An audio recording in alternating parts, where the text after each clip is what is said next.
Leitura do livro Principais Julgados do STF e do STJ, comentados, do professor Márcio André Lopes Cavalcante. Competências legislativas. 3.11. Entes federativos podem requisitar bens e serviços para enfrentar a Covid-19 sem necessidade de autorização do Ministério da Saúde.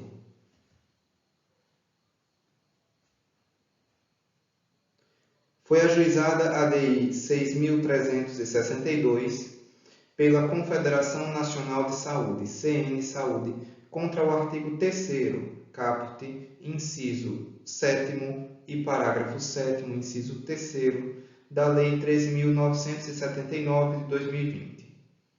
Vamos relembrar a redação desse dispositivo. Artigo 3º.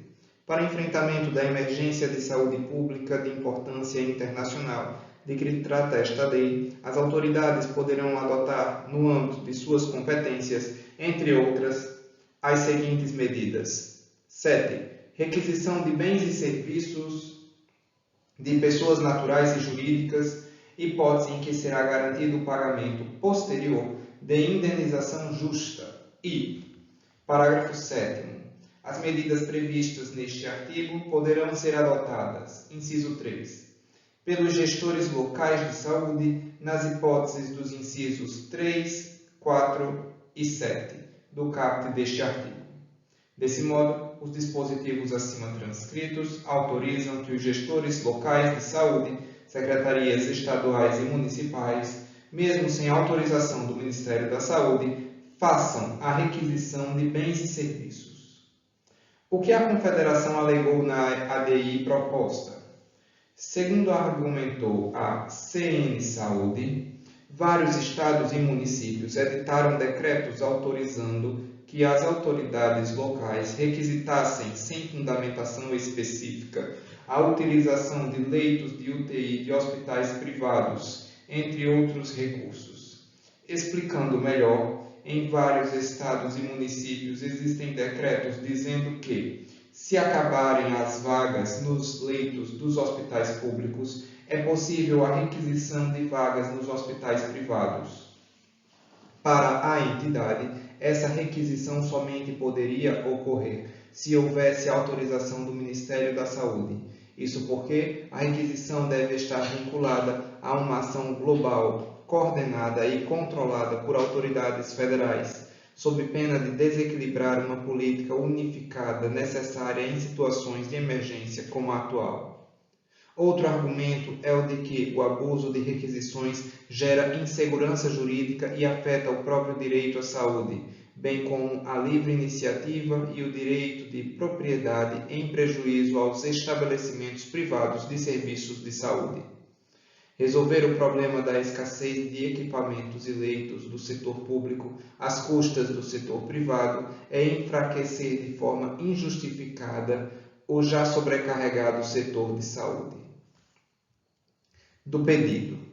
Desse modo, a Confederação pediu que fosse conferida a interpretação conforme a Constituição aos dispositivos impugnados.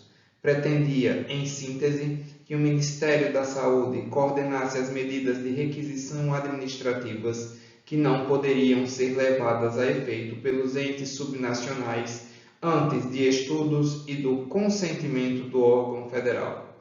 Pedia ainda que o STF declarasse que a requisição somente poderia ocorrer se houvesse a prévia audiência do ente atingido pela medida, sempre acompanhada de motivação, tendo em conta o princípio da proporcionalidade e a inexistência de outra alternativa menos gravosa. O STF concordou com os argumentos da Confederação autora? Não. O STF julgou improcedente o pedido formulado na ADI. Federalismo. Como se sabe, o Brasil é uma federação.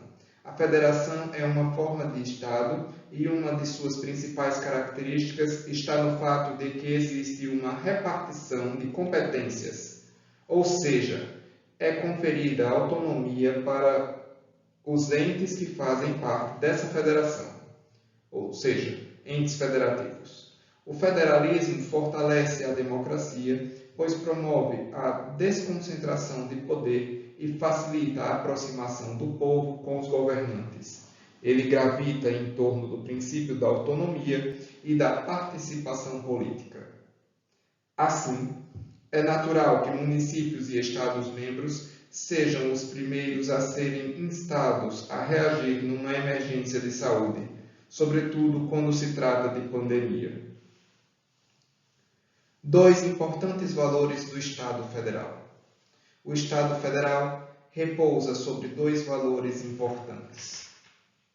O primeiro refere-se à inexistência de hierarquia entre os seus integrantes, de modo a não permitir que se cogite a prevalência da União sobre os Estados-membros ou destes sobre os municípios, consideradas as competências que lhes são próprias. O segundo é o princípio de subsidiariedade.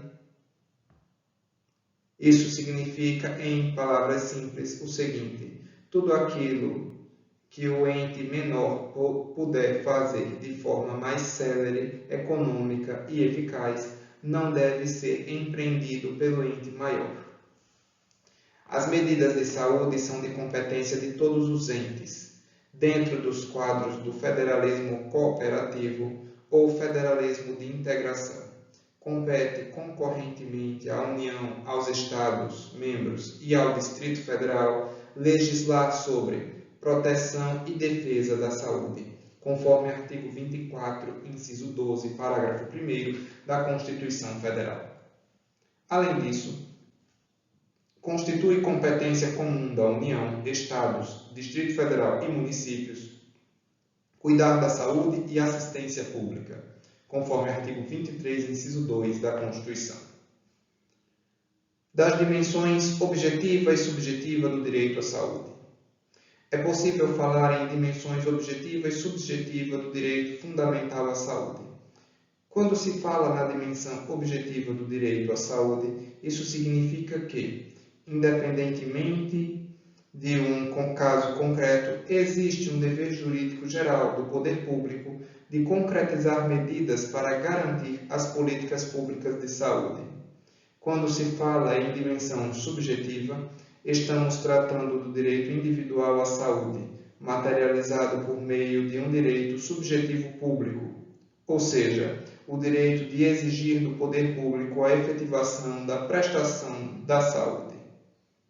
A competência comum dos entes refere-se tanto à dimensão objetiva como subjetiva. Requisição administrativa é uma das medidas de defesa de saúde. Assim, a defesa da saúde compete a qualquer das unidades federadas, sem que dependam da autorização de outros níveis governamentais para levá-las a efeito, cumprindo-lhes apenas consultar o interesse público que tem o dever de preservar. A competência comum de cuidar da saúde compreende a adoção de quaisquer medidas que se mostrem necessárias para salvar vidas e restabelecer a saúde das pessoas acometidas pelo novo coronavírus, incluindo-se nelas o manejo da requisição administrativa. O artigo 198 da Constituição Federal de 88 não prevê uma hierarquização entre os entes. Se não vejamos. O artigo 198. As ações e serviços públicos de saúde integram uma rede regionalizada e hierarquizada e constituem um sistema único, organizado de acordo com as seguintes diretrizes. Inciso 1. Descentralização com direção única em cada esfera de governo. 2. Atendimento integral com prioridade para as atividades preventivas, sem prejuízo dos serviços assistenciais. Inciso 3. Participação da comunidade. A palavra hierarquizada, prevista no caput do artigo 198 da Constituição Federal, não significa hierarquização entre os entes federados. O que se está dizendo é que, dentro de cada ente, deverá haver um comando único. Assim, a hierarquia é interna em cada ente. Julgamento da ADI 6.341. Ao analisar a ADI 6.341, o STF afirmou que os entes federados possuem competência concorrente para adotar as providências normativas e administrativas necessárias ao combate da pandemia em curso, dentre as quais se inclui a requisição administrativa de bens e serviços constante no artigo 3º, inciso 7, da Lei 13.979 de 2020. Naquela oportunidade, ficou registrado que o pior erro na formulação de políticas públicas é a omissão, sobretudo para as ações essenciais exigidas pelo artigo 23 da Constituição. Vale ressaltar que a própria Constituição Federal autoriza a requisição administrativa nos artigos 5º, inciso 23 e 25 e artigo 70, inciso 3. Se não, vejamos. Artigo 5º, inciso 23. A propriedade atenderá à sua função social. Inciso 25. No caso de iminente perigo público, a autoridade competente poderá usar de propriedade particular, assegurada ao proprietário indenização ulterior se houver dano. Artigo 170. A ordem econômica fundada na valorização do trabalho humano e na livre iniciativa tem por fim assegurar a todos existência digna, conforme os ditames da justiça social, observados os seguintes princípios. Inciso 3. Função social da propriedade. Assim, qualquer dos entes, com base no artigo 23, inciso 2, pode determinar a requisição administrativa. A requisição, embora constitua ato discricionário, é também, de certa maneira, vinculada, pois a administração não pode dela lançar mão se ausente o pressuposto do perigo público iminente. Ela foi concebida para arrostar situações urgentes e inadiáveis. Distingue-se claramente da desapropriação, em que a indenização, como regra, é prévia. Dessa forma, a própria indenização, a caso devida, será sempre posterior.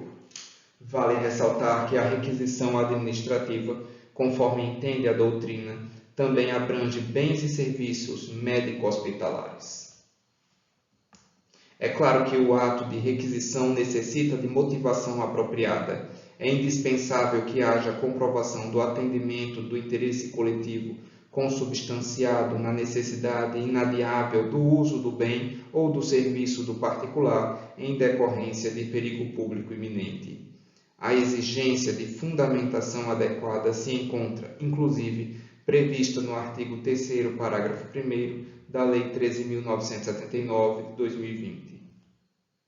Parágrafo 1º. As medidas previstas neste artigo somente poderão ser determinadas com base em evidências científicas e em análise sobre as informações estratégicas em saúde e deverão ser limitadas no tempo e no espaço ao mínimo indispensável à promoção e à preservação da saúde pública. A apreciação dessa motivação é atribuição exclusiva de cada uma das autoridades públicas integrantes dos 3 níveis políticos administrativos da Federação Brasileira. Isso tendo em conta as situações concretas com as quais são defrontadas, sempre com a observância dos princípios da razoabilidade e proporcionalidade. Ademais, como todas as ações estatais, além de serem balizadas pelos critérios da razoabilidade e da proporcionalidade, as requisições somente podem ser levadas a cabo após a constatação de que existem outras alternativas menos gravosas.